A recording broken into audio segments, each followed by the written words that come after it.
Hi, everybody.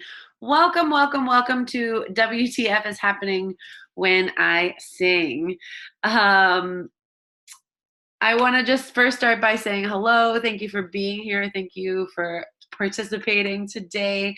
Um, this is really exciting for me. I love teaching. I want to be teaching online more frequently, but it's a little scary. I haven't done much of it. So you guys are serving as a really gentle first audience for this, and I appreciate it. So it's also important. That's why I wanted there to be a live Q&A section here. And like I said in the intro, if you have any questions, just pop in, because I want to make sure what I'm teaching is clear and you're getting it, okay? Because if you're not getting it, then the people who see this in the future probably aren't getting it either. So thank you for being here with that. A little bit of housekeeping. If you wouldn't mind maybe flipping the phone screen down, face down onto the table, maybe putting it on sleep mode. If you have a pen and paper nearby or a way to take notes, that would be awesome. It's a lot of information that's gonna come spewing out of my face at you. So, if you can close all your other windows, put the phone ringer off, turn the face down, I would love to have your undivided attention, because this stuff is super important. And as singers, we really need to know it. It's the sciencey part, not every singer knows it, and they don't necessarily have to. But when you do, all of a sudden it opens these new doors for you. It makes things a lot easier when you understand what's happening and how you can adjust it in your own body. So this is the stuff that allows us to create singing without any damage, without hurting ourselves. It's how we create vocal tones that are pleasing to ourselves and others. It is how we increase our range and our stamina, and basically just a balanced singing condition that is ideal and that makes you sound great and makes you feel great. Because a lot of singing, because it's invisible, is sensation based, right? We have to rely on our sensations to achieve what we want to do. So the benefits of knowing this stuff is they're kind of tenfold. You can really just start to lean into your voice as an instrument and think of it as an instrument. It's no different than this guitar behind me or that mandolin. There's a million instruments in this room, which is fun. It's really not any different, other than it's freaking invisible. P.S. You're in the right place if you are a singer. If you are just starting out to sing, maybe you've never sung before, that's fine. I truly believe anyone can sing, just like anyone could learn to whittle. Okay, as long as you don't have any injury or like paralysis of the vocal cords, those are different kind of situations. But healthy humans with healthy voice boxes can sing.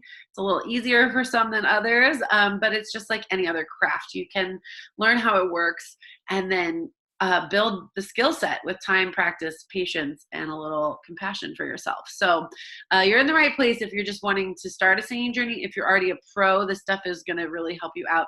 If you're a pro voice user as a speaker, maybe a teacher, a motivational speaker, a preacher, anyone that's lecturing, using their voice on the daily basis, this stuff applies to you as well. And it's how you're also going to keep your voice healthy speaking. You're also in the right place if you don't mind a few cuss words here and there. I teach mostly adults and I like to make jokes, and when I get real excited, sometimes the cuss words fly out. So sorry in advance, but I figured if you're signing up for a class that says what the fuck is happening when I sing, that you kind of anticipated that may be part of my personality. So anyway, if you're offended by adult language, I've already offended you, and this might not be the right match for you. Okay. Let's dive in. Okay, so today I want to talk about the three systems of singing, and they are such threefold. They are pressurization, vibration, and resonance. Okay. And the three systems work together in order to create the sound that we recognize as singing or speaking in the human voice. So let's go ahead and just start with the breath, which is our pressurization system. Okay. So everyone talks about you have to learn to breathe to sing, and you have to learn how to breathe with your belly and in the diaphragm. And I am here today to tell you that that's kind of true and also kind of untrue. Okay. So we're going to get into that. more in depth as we go in there. But basically, your pressurization system is your diaphragm, your lungs, the muscles that expand and contract your rib cage, and basically everything that has to do with breath and air pressure coming up to the voice box, which is also called subglottal. Our glottis is the opening in the cords, and I'll get more detailed with this as we go. Don't worry if you're like, what, already? So the glottis is the opening between the vocal cords when they're open, where the air flows through when you breathe, right? And anything below that is considered subglottal. So the pressurization is basically anything subglottal that has to do with breathing and air pressure. The second system is your actual vibratory system, which is the voice box itself, the larynx.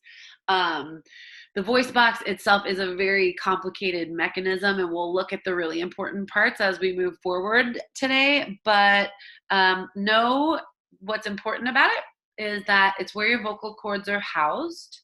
It controls pitch, and it also creates the sound wave by opening and closing really fast. So just brushing over these right now, we'll get into them more in depth.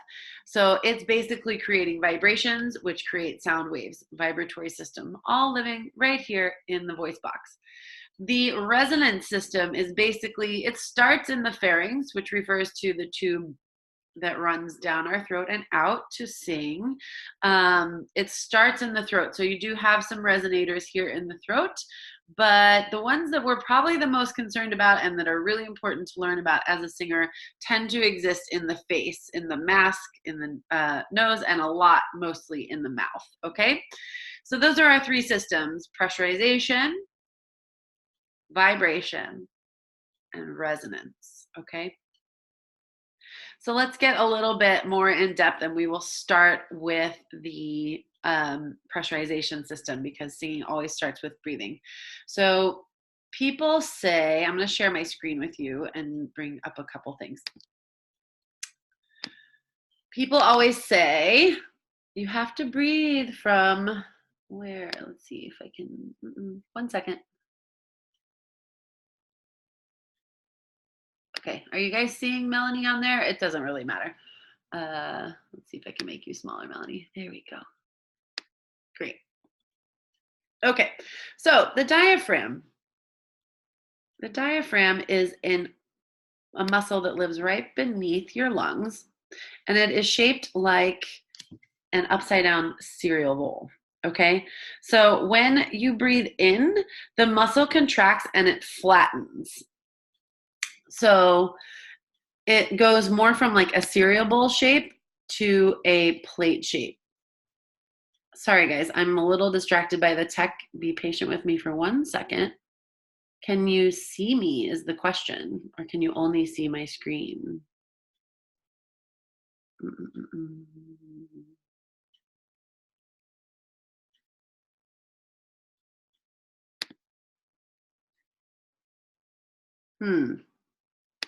Okay, let me know. Pop in if you guys are having trouble seeing me or seeing my screen. Yes? Okay. Anyway, so starting out, the diaphragm, people, the diaphragm, this is what we're talking about. It's an upside down cereal bowl shaped muscle. When it contracts, it flattens out as though it was going to be a dinner plate. And then on the exhalation, it just relaxes. So really, the diaphragm has very little to do with singing other than it controls your inhale, okay? So people are always like, sing from your diaphragm. And really, that's a little inaccurate. It has a kind of a spring-like mechanism that lets it go back to that relaxed upside down shape. So the diaphragm flattens to create a vacuum. It fills our lungs from the top to the bottom down.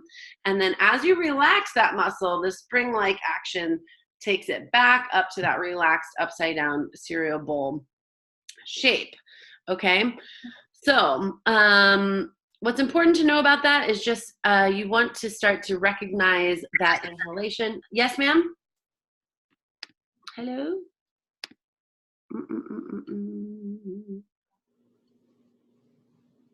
Fuck yeah, cussing. We can still see you. Okay, great. I can't see you, which is freaking me out. Okay. Great.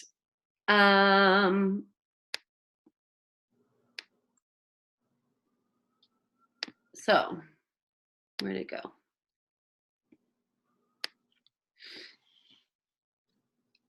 All right.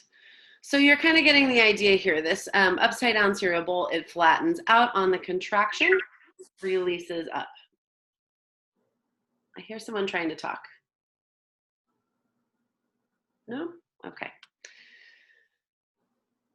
All right, so basically I wanna show you this next. The way that we breathe to sing is really important, and you don't have to really learn anything new about breathing. You already know how to breathe. You've been doing it since you were born, and hopefully you don't stop anytime soon.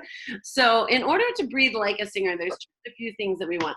One, we don't want any any raising in the shoulders or in the chest.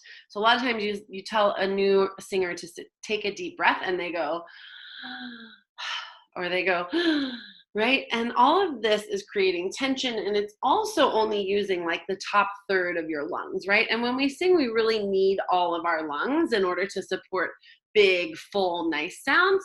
So we really want to start to imagine the breath coming around your waistline in a 360-degree fashion, almost like you were wearing like a big flamingo pool floaty around your waist and you were filling it up. You want it to fill all the way around. So I'm going to show you this. It's actually meant for anxiety, which is great, but it's also a great representation of how you kind of want your belly to look as you're singing, and how you kind of want to feel into your body. So I'm going to push play. I'll share these links at the end in a follow-up email. This is just stuff on YouTube. But I want you to imagine that little dot that's right here when it closes. I'll show you. When this little dot closes, this is like your spine, right? So as you fill up, you're expanding 360 degrees out in all directions at once, filling up like a balloon. And if you want to try timing your breath to this, it's kind of fun. You can put your hands on your low belly and feel that inhale pushing your stomach outward.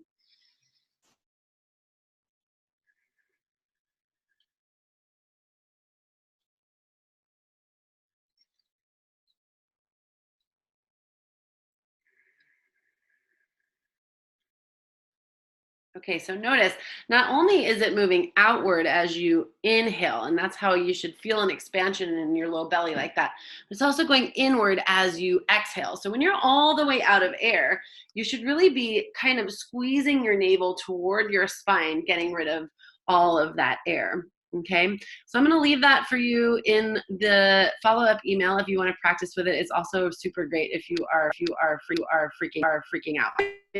Okay, let me close out of that. Now,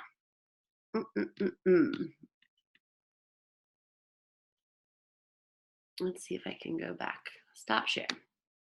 Hi, I'm back. How did I do it? Thank you for being very patient with me on new tech, you guys. Okay, so if there's any questions, feel free to drop them in the comments. But I want you to think about starting to sing with your shoulders relaxed, your chest relaxed, and then that expansion happens as you inhale and the contraction happens as you exhale, right? So inhale full, exhale, squeeze, okay? So, and notice very little movement here.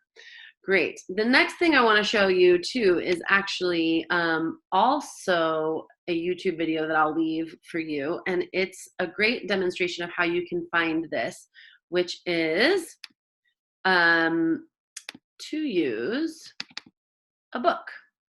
So this woman here has us laying on our side or on our back with a book right on your tummy. And you can notice as she's inhaling, the book is raising up, and she's suggesting that you hold it there for 5 seconds.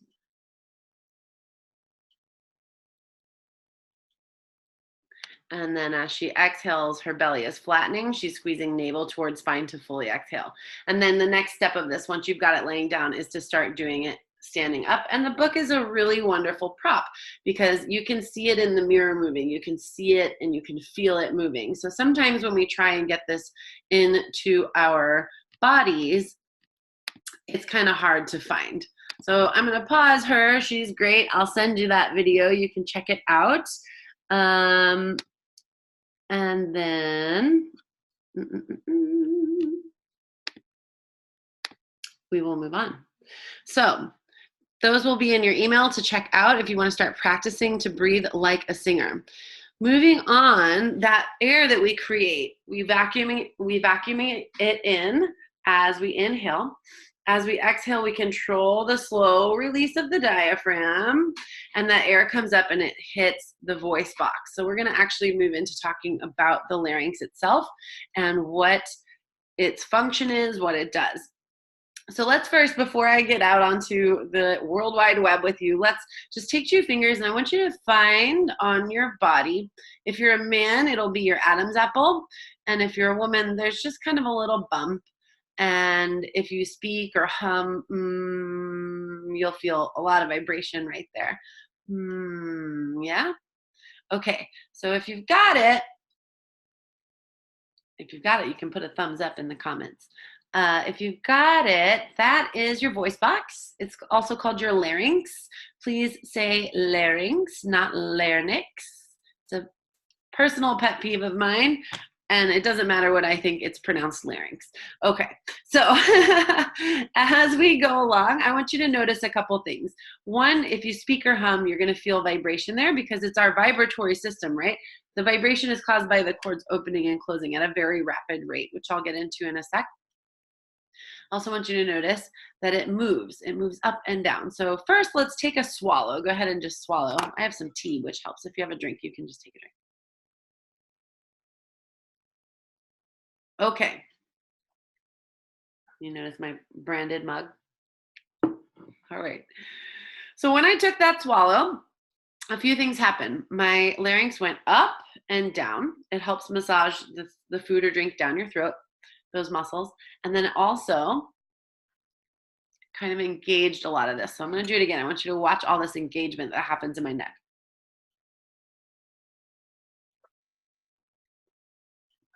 Did you see all that stuff activate, right? So in singing, we don't want this stuff to activate. That actually impedes our sound. It makes it very difficult to reach higher notes. It blocks off resonance in our throat, and it makes for a singing condition that is not ideal. And we're going to continue down this as I elaborate, but just know that those swallow muscles, oftentimes when you see people straining when they're singing, when they're going for something, and if you see this lips wide, chin out, muscles engaged, that is them really working hard to get a note that would actually be much easier if they relaxed, right? That stuff hurts your progress as a singer, does not help.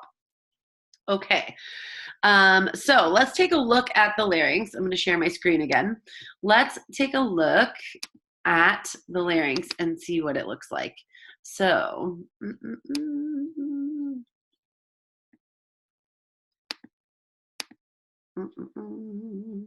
okay, so this is a Wikipedia version. It's just your standard issue Wikipedia drawing.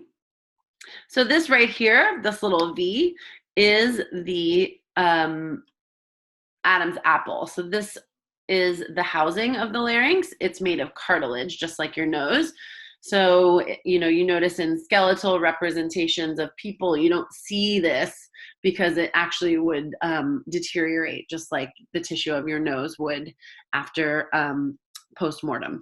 So the larynx is made of cartilage. It is flexible in that it moves up and down. We just kind of demonstrated that.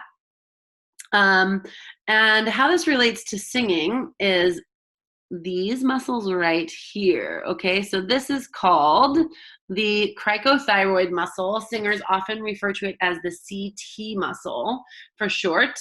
And this muscle pulls this whole structure forward and down. Now the vocal cords are attached behind here. So let's see if I can show you that. Okay, great. So the vocal cords are attached behind here. Okay, so when the cricothyroid muscle engages, it pulls this structure forward and down, which causes these vocal ligaments or your vocal folds or vocal cords to stretch out and become thinner.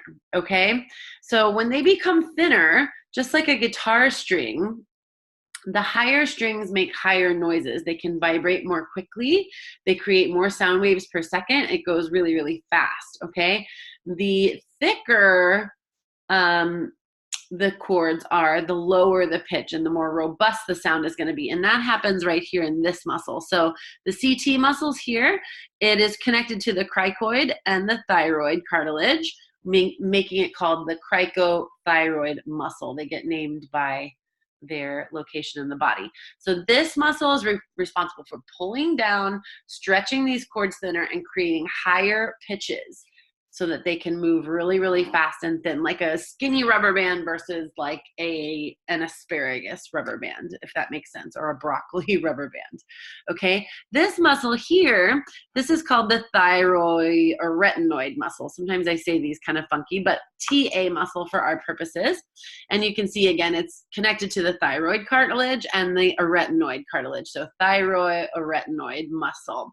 This one is an adductor muscle. It squeezes and fattens, okay? So when it fattens, the vocal ligaments fatten as well. And that's when they kind of take on that rubber band from an asparagus shape, the fat kind that won't, if you stretched it, it won't go as far and it won't vibrate as fast. When you made those shoe boxes as a kid with the rubber band stretched over it and the hole in the middle like a guitar, the fat rubber bands would make lower sounds. The high ones would make higher sounds, just like a guitar. Okay, so the acoustics of the body really are quite similar to that of the instruments that we hold in our hands, which is pretty cool. The next thing, let me make sure I'm not skipping over anything. The next thing I want to talk about here is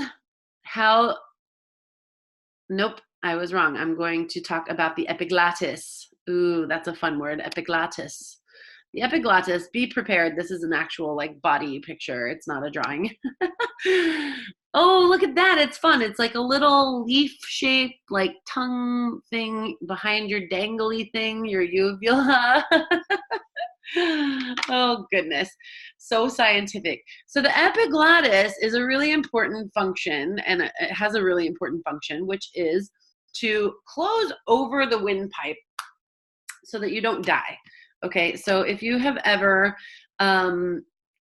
swallowed something down the wrong tube, you know exactly what I'm talking about. And I'll show you right here. So you have your esophagus here. Boom. Oops. Sorry. So boom, this is the esophagus. That's where we swallow our food. It goes down into the stomach. This is our trachea, which is also known as the windpipe. So the windpipe and our vocal cords sit right on the top of it. The windpipe, obviously, we don't want food and drink to go down there. You would choke and die. And you've probably experienced a mild version of that at some point in your life, and it's highly uncomfortable. So the job of the epiglottis is to close over the windpipe when you swallow. So as you swallow, this closes over the lungs so that you cannot ingest something into your lungs that would harm you. Now, what's important to know about that in singing is that you can't have open airflow in your throat like you need to sing if the epiglottis is closed or blocking. So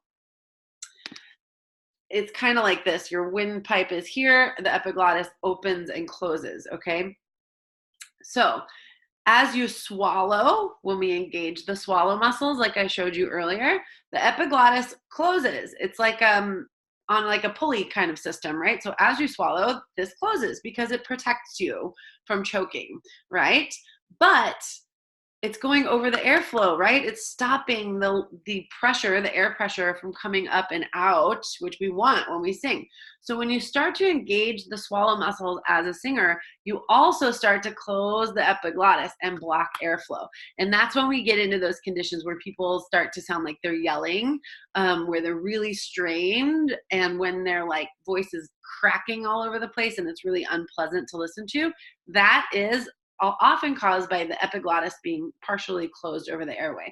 So when a coach says to you, open your throat, you need to sing with an open throat, that's often what they mean, is that you're engaging swallow muscles. So we want to relax here and engage some other parts in our face. And that's going to come up soon as I start to move into resonance. Okay. Now, the vocal cords themselves, we haven't really talked about the vocal cords.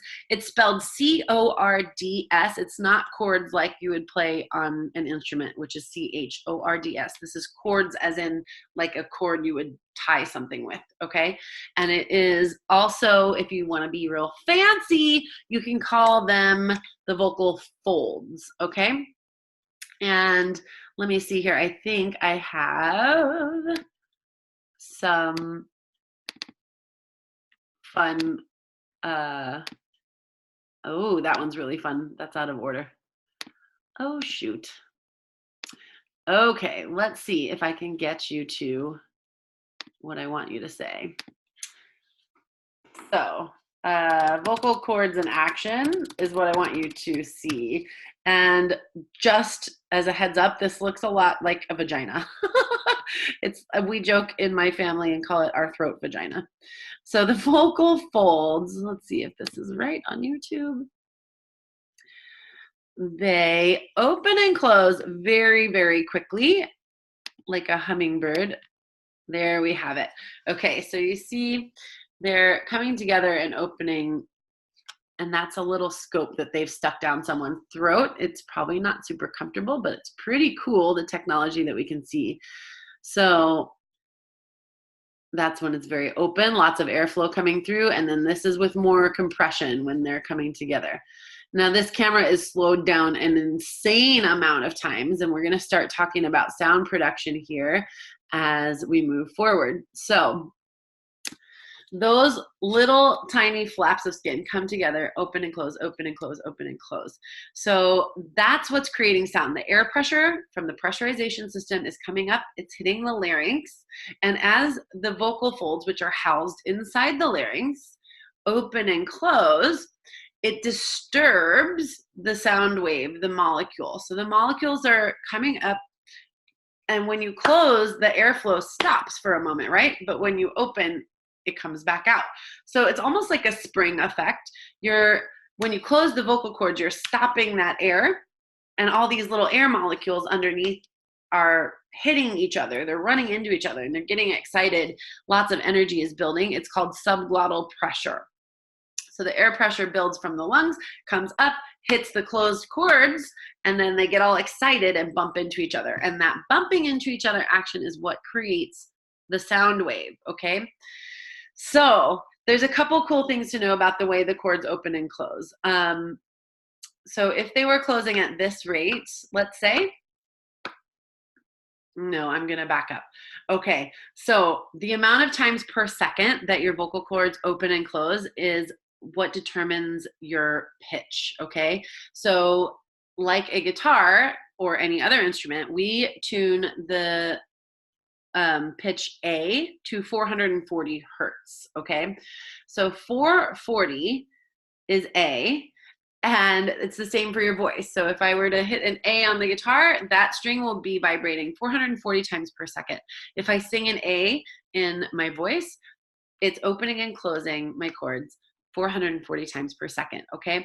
So human hearing goes for all the way down to 20 hertz, which is just a fancy word for times per second. It was named after the scientist that discovered the nature of how this sound wave works. So 20 hertz is the lowest we can hear in human hearing, and 20,000 hertz is about the highest we can hear. And we often lose those highs as we get older, but not to the point where we would not enjoy music anymore. They're not that important when it gets that high. So if we're opening and closing, at 440 times per second, that is an A, okay? And depending on the quality of how you open and close them, that's gonna determine the quality of your tone. So I can keep this beat and I can keep my hands closed for longer or open for longer. So if I'm going, it's the same tempo, right? I'm still getting 440 per second. I mean, not really, of course. Or there's this, right? So there's spending more time apart and then touching, more time apart, touching, or they're spending more time together, more time together. And if you're keeping them together longer, that's going to create a stronger tone, more compression in the air because you're blocking those molecules. They're getting all excited as you're pushing air through. You're creating more compression the longer you hold your cords closed. And the longer you hold them open, that's going to create a breathier tone. So I'm sure you guys have probably experimented with that. Versus right? So one, it's the same pitch that I was creating essentially. One, they're coming together and staying together. One, they're coming together and staying open longer, okay? So we don't have a whole lot of control over that with our mind. It's a peripheral awareness we have of all these muscles and things. So that's kind of where when voice teachers start telling you to do weird things like lip bubbles, or when they start telling you to do, you know, all these very strange vowel modifications, this is what we're accessing in our singing, is we're adjusting things within the larynx that we're not 100% aware of. Okay. So that is our pressurization system. And the really important thing to know about all of that I just gave you is that the sound coming off of your actual vocal cords in your voice box doesn't sound like my voice speaking to you right now or a singing quality. It actually sounds more like the buzz on a trumpet player's lips. So if you've ever heard, I can't do it. I tried to play trumpet a couple times and failed, but it's like a buzz. It's like a, so it's more of a noise than it is what you would recognize as the human voice, okay? So where people get into trouble singing and speaking is that they put a lot of work here that doesn't need to be here. They think singing comes from here, which it does because, right, our vocal cords have to thin out or thicken to adjust our pitch. They have to open and close to create the sound wave, right? So our singing in a lot of ways does originate here in the voice box. But this sound is not this sound, okay? The sound you recognize as my voice and pitch and resonance comes into system number 3, which is resonance. And this is where we spend a lot of time as singers and as vocal coaches working on adjusting this stuff. So stay with me. The science gets a little hairy here again, but the takeaway is very worth it, I promise, okay? So when it comes to that pressure releasing, the subglottal pressure building up, then releasing, building up, then releasing. The air molecules are getting excited. They're bumping into one another, and it's creating a sound wave. Now, sound waves, they work almost like the wave would in a baseball stadium. So it seems like it's traveling, like my voice is traveling through the computer and out your speaker into your ear, right? So it seems like it's moving, but really it's a transfer of energy. So my air pressure is transferring energy into the molecules that are right around my cords. They're disturbing them. Those are hitting the ones next to them, hitting it, hitting it, hitting it, hitting it. Those hit the air molecules out here. They hit my microphone.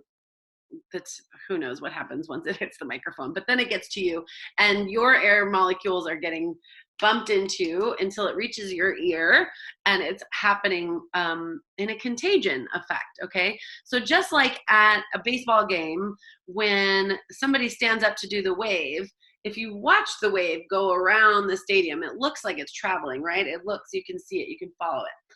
But if you're participating in the wave, do you get up and run from one side of the stadium to the other? Of course not. You just stand up and get excited. Woo! That's all it is. So basically the sound wave is hitting molecules, and when it's their turn to get bumped into, they get very excited, and then they transfer that energy to the next and the next and the next, okay? So we're creating that excitement with the chords opening and closing at a certain rate and a certain quality for pitch. And then that creates the sound wave. Now, what we do with the sound wave is where singing gets technical and where singing gets a little abstract, but it's really the gold. It's what you need to know. Okay. So there are things called formants, and formants are a bit abstract. So I'll just describe them to you in this way.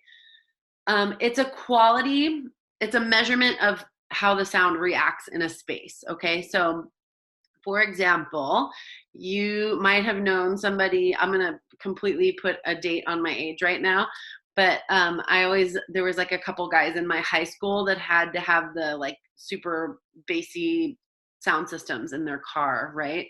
And if you ever rode in a car with those people, or you rode next to them, maybe at a stop sign, and you pulled up next to somebody, you'd notice that like when those bass booms hit, like the change in the dish would rattle. It'd be like, right? Or the rims on the car would rattle, or just there are things in the environment of the space that are reacting to the sound wave. So the sound wave's coming out of the speakers and it's rattling that change, right? So the sound wave interacts with the surfaces around it, and it creates things.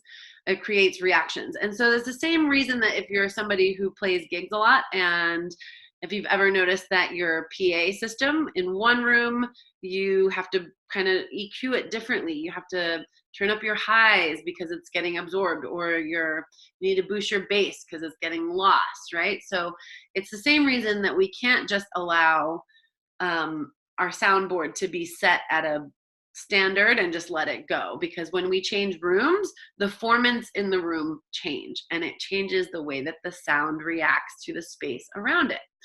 So the way I kind of like to think about this, in the voice, we also have formants. So just like if you have ever sung in the shower, everyone loves singing in the shower because it's very resonant, right? You hear the reverberation of the voice, and it's like this warm, rich, lovely sound. It's because the sound wave is hitting those hard surfaces and bouncing back at us and creating this kind of lovely, echoey sort of sensation, right? However, if you've ever gone into your closet in your bedroom that's full of clothes and you've tried to sing in there, you guys are all going to go sing in weird spots of your houses tonight. If you've ever gone into a closet, or if you're recorded at somebody's home studio and they stick you in the closet, it's because it absorbs a lot of those vibrations, and the clothing in the closet, the fabrics, those soft porous materials, they suck that sound wave in. So just as singing in the shower versus singing in the closet produce two very different sounds, we can do the same in our bodies. So formant 1 exists in the throat area, and formant 2 exists in the mouth and the mask area. And again, the word formant gets people kind of twisted because it's very abstract. It's a measurement of how the sound reacts. So let's not even worry about that word. Let's just treat it like this. If you're living in your house and your in-laws are coming over, what you're gonna like hide your weed stash, right? You're gonna maybe clean the house a little bit deeper than normal, right? Because you've got someone coming in there that you want to kind of welcome with a different environment than you would say, just your best friend. And then you're like, oh, there's clothes across the couch and the dishes are dirty, and doesn't matter, right? So when this sound wave gets formed by all those air molecules bumping into each other, it travels in a spherical 360-degree fashion, out and up. And it interacts with your face just like it would inside the shower or inside the closet. So depending on the way you set up your space or your house, right? Like we kind of want to treat singing like we have a guest of honor coming over. We want to give them the very best reception for that sound wave. We want the house to be clean. We want lots of open space. We want it to be welcoming, rich, warm, lovely, right? And then, when we sing it like that, our best friend's coming over, it gets kind of lazy and it's not as exciting, although I'm not sure that the personalities of these characters fit with my analogy. But The idea is we want to treat the sound wave with respect. We want to give it an environment that is ideal and optimum for it to create the best kind of sound for you. And then that sound wave is going to continue traveling. Those molecules are going to bump, bump, bump. It's going to come over to the listener, and the listener is going to hear it, and they're going to analyze it, and they're going to decide whether or not they like it, and they want to hear more of it, or if they want to turn it off, okay? So the way that we welcome these sound waves into our house or our face and head and throat environments matters, okay? So that's what we spend most of the time on in voice lessons, is figuring out the best conditions for the sound wave to sound its best. So each sound wave has harmonics. It's got a lot of tones happening at once. So it's not just one note. We hear one note, but there are overtones. There's lots of little sound waves happening at once. And certain parts of these sound waves, or the harmonics, are going to latch onto certain formants in the voice, which are basically just open spaces in your face and how it reacts, right? So for example, our formant 1 is in the throat, and it boosts bass. It boosts bass qualities in the voice. So one way we can access that is by dropping the jaw really low. So when you see people with their mouth wide open singing, often ah, ah, and tongue down, ah, you're gonna get more bass versus ah, ah, ah, right? Ah, ah, ah. It changes, right? And the same thing, the trebly sounds are going to be up here. I can access that second formant by lifting my lips and pulling the tongue back. Ah, ah, ah, right? And you can see the difference. It almost sounds like a DJ phasing in and out of bass frequencies at, like, I was going to say a rave. That really makes me sound old, but like a festival, like they'll be like, boom, boom, boom, boom, boom, boom, boom, boom, boom, right? And like build hype like that. We can do the same thing, and I can demonstrate it on vocal fry. So I'm going to not change my pitch here. I'm going to intentionally keep the same pitch, but to your ear, it's going to sound like the pitch is changing because I'm changing the way the sound wave interacts with the formants, okay? So I'm going to go,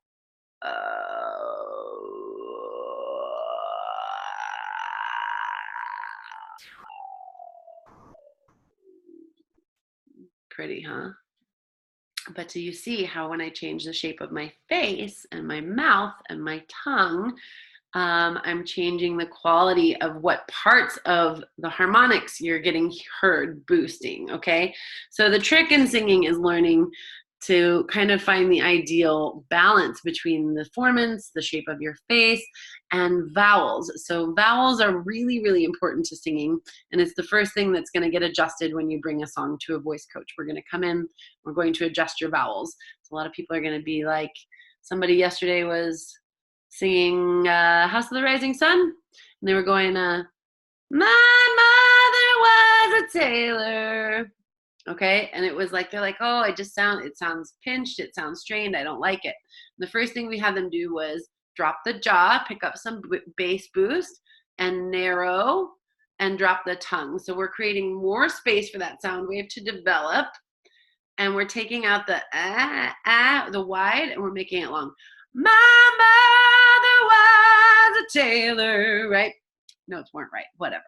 You get the idea. So the point is that the relationship you create with your body and that sound wave coming up off of your cords matters. It matters a lot. And that's what we learn in voice lessons, is how all of that is controlled.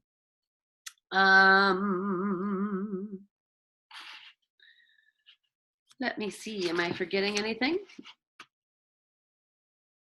I want to show you some resonance that you can put in your own body and figure it out really quickly. So we're going to just try a hum. A hum is resonant by nature. And I don't think I even defined resonance. So let's talk about that too. Resonance is a vibration you feel, a sympathetic vibration, okay? So the vibration itself begins here in the throat when the cords open and close, open and close. When you feel your voice in the mask, in the lips, in the, in the teeth, in the mouth, the roof of the mouth, the back of the mouth. We say that. We feel the voice places. We feel the voice in our chest. Right? These are sympathetic vibrations. So the sound wave is actually disturbing those air molecules in different parts of your body. So resonance is basically you feeling that movement of energy from sound somewhere other than here, okay? We're always gonna feel light vibration here because it's where the sound starts. But when we really don't wanna do is put all the work here. That's when we lose our voice. That's how we get hoarse. We actually want a lot of the work to happen in the open spaces in the face through resonance. So let's find a couple things that are resonant. First, I want you just to close your lips and I want you to close your teeth. So put your teeth together. Like you don't have to like clamp down, but your molars should be touching. And then I want you to just say, hmm. And then do it a few times and see where you feel it, okay? So I feel that, I feel it in my teeth and in my tongue a little bit, right? Now, I want you this time to keep your lips nice and soft and together, but instead, we're gonna drop the jaw when you hum. So keep the lips together, but put space between your molars.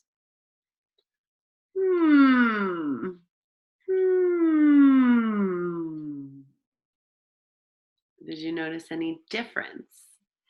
I notice that I feel more vibration on my lips. I can hear a difference in the tone quality from to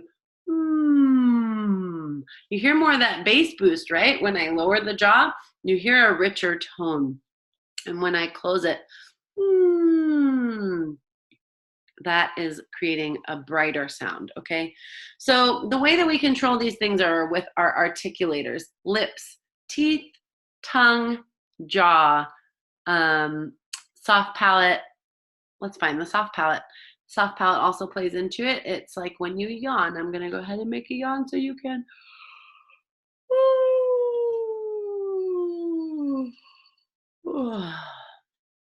That yawn, you feel the lift in the back of your throat. That's the soft palate. You take your tongue down the hard ridge of your mouth to the back where it gets squishy. Those muscles you can control. You can lift and lower them. That also changes the resonating chamber, right? Creates more space here or there. And if we go back to, not this guy, goodbye. We go back to this. The tongue, this is your tongue. It can either send air through the nose or through the mouth. So depending on where your soft palate is, it's gonna also determine your tone. Depending on if you lower your tongue or raise it, that's going to determine your tone, right? If you engage the swallow muscles, that epiglottis is going to close over the windpipe and affect your tone. So all of these conditions are very important when singing. And to demonstrate that, I do want to show you this very quick video, which is one of my faves. Oh, where'd you go? I'll just look it up. MRI. So this is a guy singing an MRI singing in an MRI machine. Okay. Let's go to, I want the one that is, if I only had a brain. Okay. Now, so I'm going to turn the sound on for this so you can hear it, hopefully. And I want you to watch all the movement that happens inside the face as he sings. So you notice the jaw, up and down, lips, teeth, and tongue, very active. This is the tongue muscle. This is the soft palate.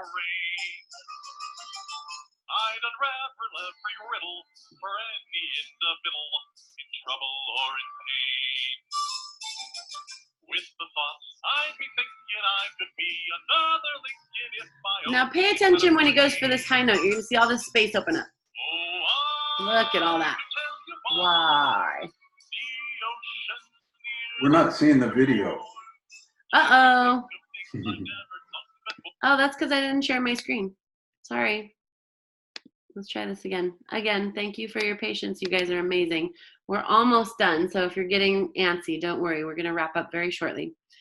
Okay, let me show you again. So I want to show you the high part. Can you see it now? Yes, I think so. Okay. So soft palate is here. This is the tongue, lips, teeth, jaw. So when he goes for this higher note, he's going to open up all this space inside. Oh, I, sky, high.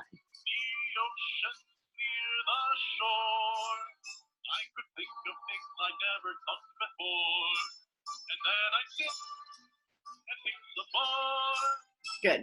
Okay. So that's what I wanted you guys to see. There's a lot happening inside that we can't see. And we always say, you see teachers always be like, lift, lift, lift. They're talking about the soft palate. They're talking about dropping the jaw, lowering your tongue. These are the articulators. It's how you create certain boosts in the voice. And you can feel it when you find them. When you adjust the vowel correctly and you find them, you can feel it. It feels effortless. It should feel rich and kind of loud because those sound waves are getting boosted naturally by the acoustic space in your body. So that's really the most important part of all this, is knowing that by changing the conditions of your face, lifting your eyebrows, dropping your jaw, peeling the lips back, or there's a lot, and it depends on the independent song.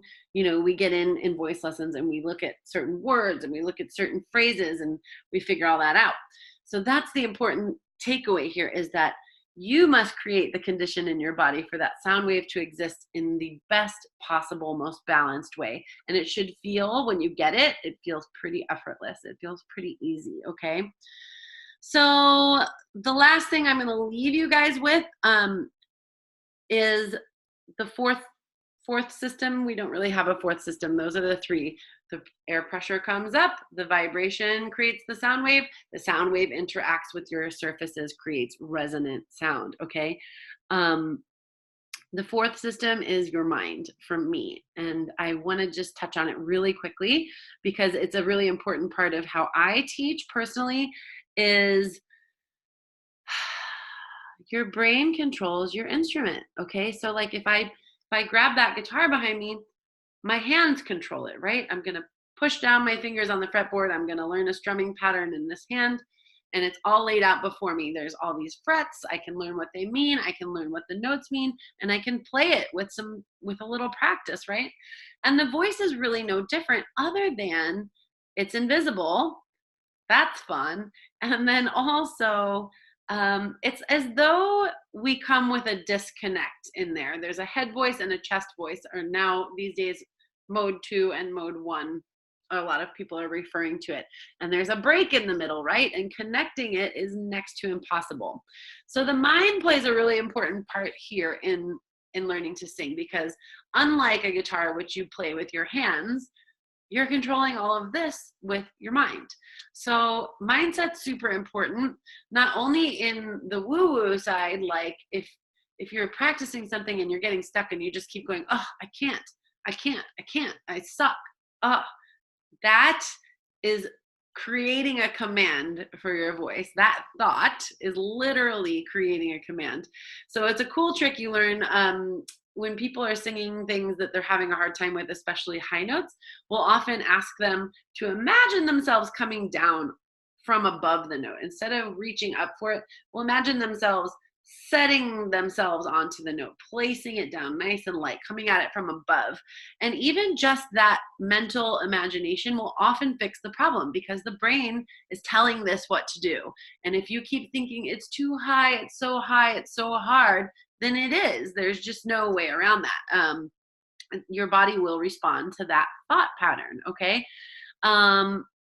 It responds to tension. So if you find a note that is scary for you and you feel like you fail at it over and over, you're going to run into mental tension. You'll get scared of it, you'll anticipate it, and then that will create physical tension. And as we talked about, physical tension is actually going to block some of that resonating space. It's going to close off the way that your sound waves can interact in a great way with your body. So tension is the killer of great singing.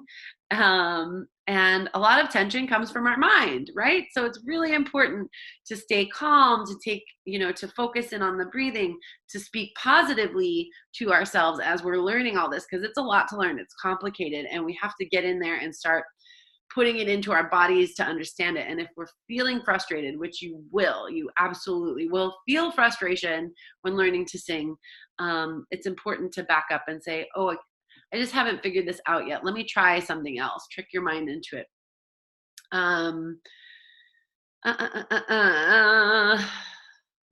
So I think I'm going to wrap it there. I am right at the 5-minute mark. We've been here almost an hour. I'd like to open up the floor for any questions. If I missed anything or if I spoke about anything that didn't make sense to you, I'd love to hear your thoughts. I see a few comments that I missed here.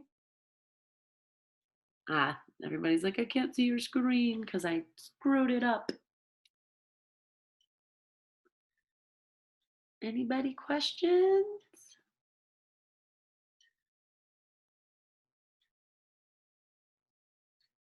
I learned a lot of science stuff. Thank you. Well, as I continue to teach this, hopefully it'll get a little bit smoother every single time. So thank you very much for being here and listening and allowing me to kind of get that out of me. You know how you just have to do it a bunch of times to get great at it. So I'm still figuring out tech. I'm still figuring out how to smoothly deliver each and every one of those really complicated ideas in a way that people understand. So thank you very much for that. As a thank you, I see everybody here except for Lindsay, which is cool. Everyone here has a small package with me right now, which is great, which means we can go from here and put it into action in your songs. So before I see you guys, if you haven't already spoken with me on the phone, I want you to book a call, a discovery call, and I'll put that in the follow-up link or in the follow-up email, because I'd love to talk to you one-on-one before we get into the studio. I'd also like to extend an offer to you guys for being my guinea pigs, for helping me through this. If you want to continue voice lessons beyond your Black Friday deals, my package Becoming Bold is a 10-session package. It sells at $750, so $75 an hour. And for those of you that are here and that came onto this email list today, I'm going to offer that to you at $650, so a $100 discount. And I'm going to add 2 bonus lessons. So it'll actually be 12 sessions for $650 instead of 10 for $750. And that equals out to be $54 per session, which is about the same rate you guys were paying for the Black Friday deal. And on top of that, as an additional thank you, I will send you guys a version along with those lessons. You'll get the Diva bundle, which is a $48 value. It is 5 coaching sessions and 5 follow-up workouts working on resonance, working on breath control, working on riffs and runs, range. So there's a lot of great topics in there that you could continue learning about singing online from this face and voice.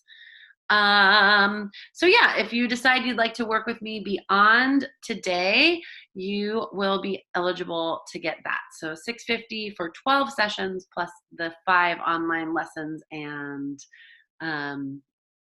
workouts in the Diva bundle.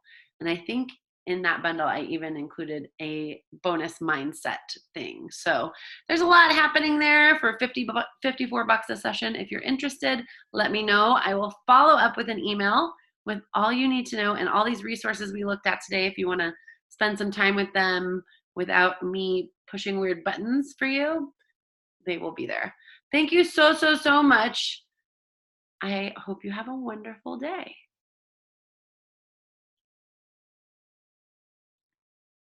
Bye-bye.